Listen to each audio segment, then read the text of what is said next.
Am I the a-hole for refusing to buy my stepdaughter a car like my daughters?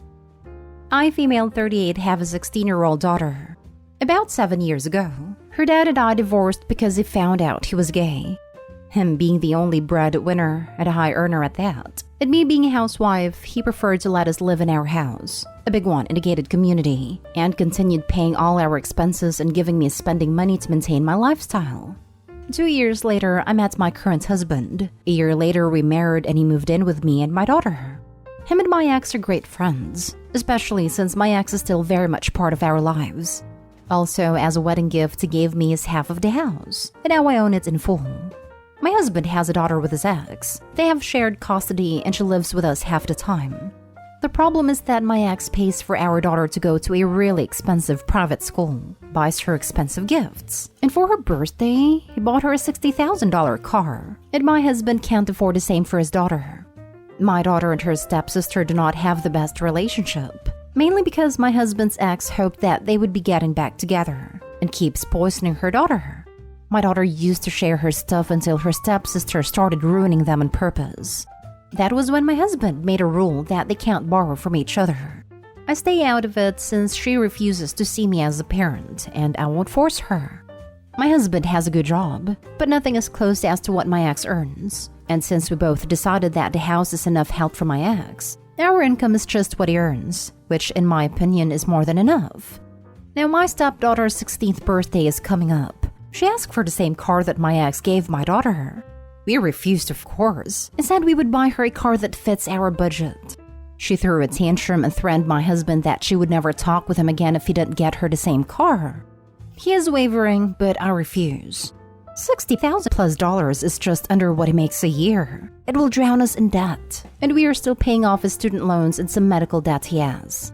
But on the other hand, he loves his daughter a lot, and I feel partly responsible, since she wouldn't have asked for it if my daughter didn't get a car for her birthday. So am I the a-hole? Now for the top comments. Not the a-hole. Your ex bought your daughter the car, right? So tell your stepdaughter that her mother can buy her a car to make it equal. This is the best answer to this, honestly. I love answers like that do like an Uno reverse onto people. I would warn Opie, though, to be careful of stepsister keying/damaging her daughter's car, or even trying to take it for a joyride/steal the keys if she knows where Opie's daughter keeps them, in retaliation or jealousy. Opie should talk to her husband about what to do if this happens, and to check with insurance to see if it would be covered. I would also talk to X about the concern of this, considering he bought it and it was a gift to their daughter. Maybe all three could come up with a game plan on what would happen in that scenario. This is a real possibility if the ex is poisoning Opie's stepdaughter, and the stepdaughter was already destroying her daughter's stuff to begin with. Also, Opie has to be real clear with her husband. While he wants his daughter to be happy, she wants her daughter and her belongings to be safe, and that if she damages the car, she cannot stay with them. Her daughter, as a repeated victim, would come first. It would be just like how he would put his daughter first if the situation was reversed. It would suck for him, understandably, but it isn't healthy for Opie's daughter to be in this situation. And if Opie's daughter goes to live with her dad, which isn't fair to Opie or daughter as it was originally her and her parents' house, the stepdaughter's hate will turn towards Opie and mess with her. Not stay home. Like you said, you can't afford it, and that is enough reason to not buy it. If she continues, tell her in the spirit of fairness, her mom should be the one getting it for her, since your daughter got it from the parent that is not part of your relationship. Life isn't always fair. Stepsister would have had the privilege of using said things if she hadn't been a brat and purposely ruined them. So logically, her mom can buy it. Seeing as it didn't come from Opie's household, hers shouldn't either. Not a hole. It is way out of your budget. The fact that you guys are offering to buy her a car at all is more than a lot of teenagers get. Is it unfair that your daughter has a $60,000 car while your stepdaughter won't? I mean, I can see how it seems that way from a teenager's perspective.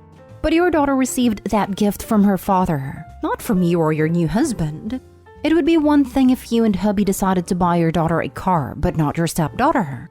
But you can't demand a gift from you that your daughter got from someone else. Next story.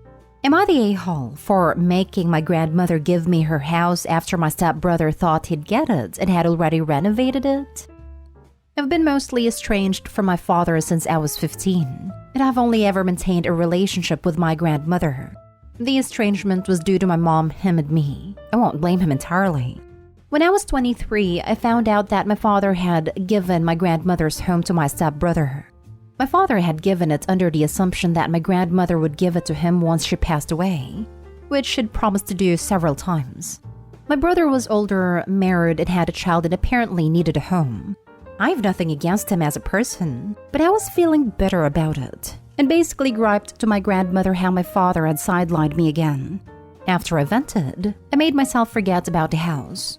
My grandmother passed away earlier this year, and to everyone's surprise, had given the house to me instead. It was obviously a very awkward situation. It was made even more awkward when I found out that my stepbrother and his wife had completely got renovated most of the house by putting in nearly $90,000 of their own money. My father called me and begged me to let him buy the house for around $150,000, so my stepbrother wouldn't have to pay for his mistake. Here is where I think I'm the a-hole. Honestly, I don't think I'll ever be able to own a house otherwise. So I told my father I will be keeping the house, and I gave notice to my stepbrother to move out. I've since moved into the house, and while I'm slightly guilty about enjoying a renovated house that I didn't pay for, I can't help but think this whole mess would have been avoided if my father had waited to receive the house before giving it away. I've since had a conversation with my father about why my grandmother might have done what she did because of me venting to her, and he's upset. Am I the a-hole? Not the a-hole. Grandma made a choice. They were foolish to funnel money into something they never owned. Your dad can give him $90,000 to make up for it. Congratulations on your new home. Get security cameras. Just because you want something doesn't make it yours. Your dad assumed it did. You didn't. You were allowed to vent. You were allowed to be hurt. And your grandmother obviously agreed with you. There's no background detail here, but your stepbrother was her step too. And if older, presumably not in her life as a child, not the a-hole at all. Agreed, not the a-hole. I hope he mentions venting to grandma without expectations. Perhaps grandma appreciated spending time with Opie, who genuinely enjoyed her company, rather than because they anticipated a posthumous payday. Perhaps grandma felt better leaving a gift to someone she actually felt loved by. Maybe stepbrother or dad did something to spoil the relationship behind the scenes that we don't know about. Either way, stepbrother jumped the gun with the renovations, and dad is to blame, and should be on the hook financially, for promising more than he could provide. If dad doesn't return the $90,000 and Opie actually enjoys the renos, I'd personally consult a lawyer about how to gift some of that renovation cost back to stepbrother, without opening myself up to lawsuits, since that would go a long way towards the down payment. I'm sure grandma was watching those renovations and felt a little resentful that someone felt like they could just take what was hers without asking, act like they owned it, all while treating someone who really loved her like garbage. She did this on purpose. Not the a-hole. Your dad can take the $150,000 he offered you and reimburse his son. Stepson, which makes Opie even more of not the a-hole since their father was trying to snub his own biological child. That's a big nope on the step versus biological kid part. I'm a step kid, my stepdad is just my dad. All the important dad stuff, my stepdad did. Took me to braces appointments, listened to my terrible clarinet playing, gave me a hug when boys and girls rejected me.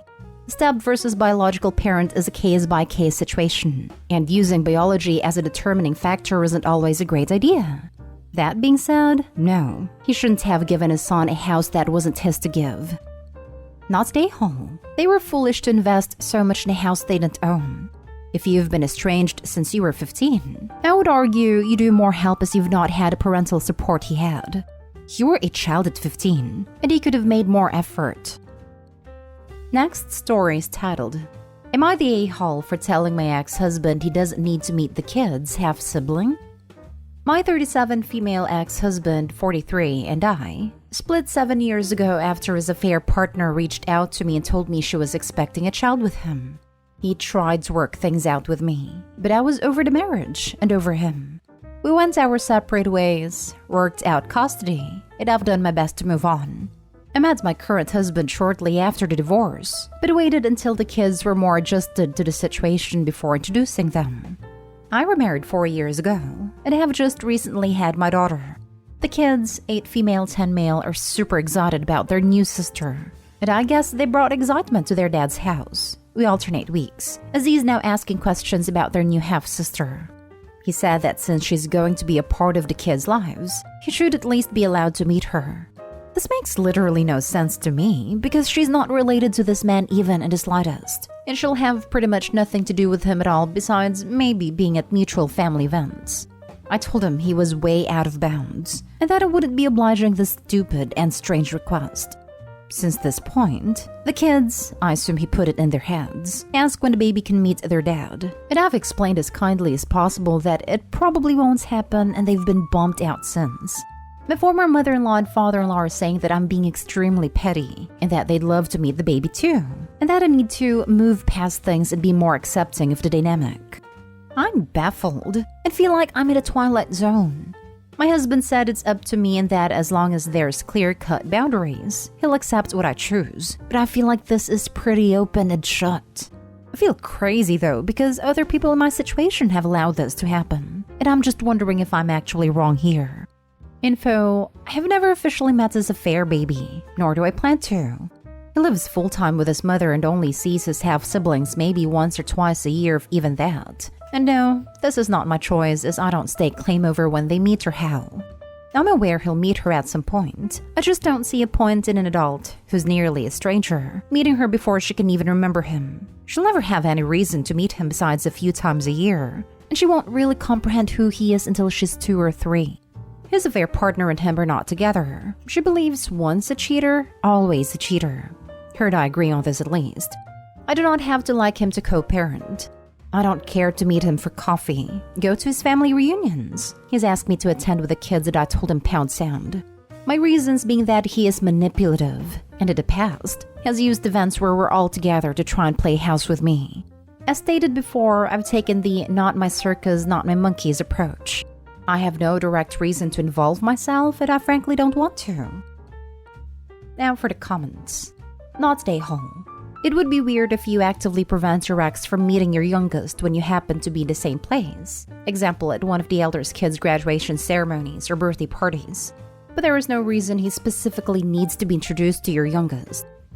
There's no reason at all the ex-husband or any of his family need to meet the new baby. They're not at all her family and never will be. Yes, if you're at a mutual event like a graduation for one of the shared children, fine, he can come say hello. But he has no good reason to be involved with her at all. If he has his own 3rd kid with the affair, assuming she kept the baby, he can stay away from yours.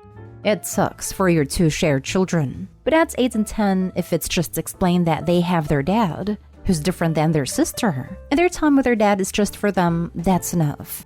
They'll get over the disappointment. It seems like it would maybe make sense if the kid was older to meet these people before a big family event, but I cannot figure out why they need to meet a baby who has 0 clue who anyone is. Not stay home. He's still trying to involve himself in your life beyond what is necessary and appropriate. Good on you for nipping that in the bud. Continue to be firm about your boundaries. There's absolutely no need for him to meet your daughter, especially with the way your marriage ended. Not stay home. Screw these people. That's your baby and people need to understand boundaries. He's your Rex for a reason. Stand your ground, mama. Now for the last story. Am I the a-hole for telling my mom that she doesn't deserve the title of grandmother? My wife Kate and I got married about a year ago. It was a small ceremony with very few people in attendance. None of my family members, except my brother, were invited. Kate has a 5-year-old daughter from a previous relationship. When we first started, Kate, my family, but especially my mom, would make derogatory comments about how I shouldn't be with a single mother. My mom would say things like, "You shouldn't be raising another man's child," or "Kate is only using you for free child support." Those comments were extremely hurtful, and I made a decision to distance myself from most of them. Around Christmas time last year, my brother and his 2 young children died unexpectedly. The incident devastated my entire family, and we are all still processing this loss. Because of their death, I have begun to see my family more. To celebrate my late nephew's birthday, Kate invited my sister-in-law for a nice dinner. My sister-in-law, without our knowledge, brought my mom along. Kate, though surprised, didn't say anything to my sister-in-law or my mom.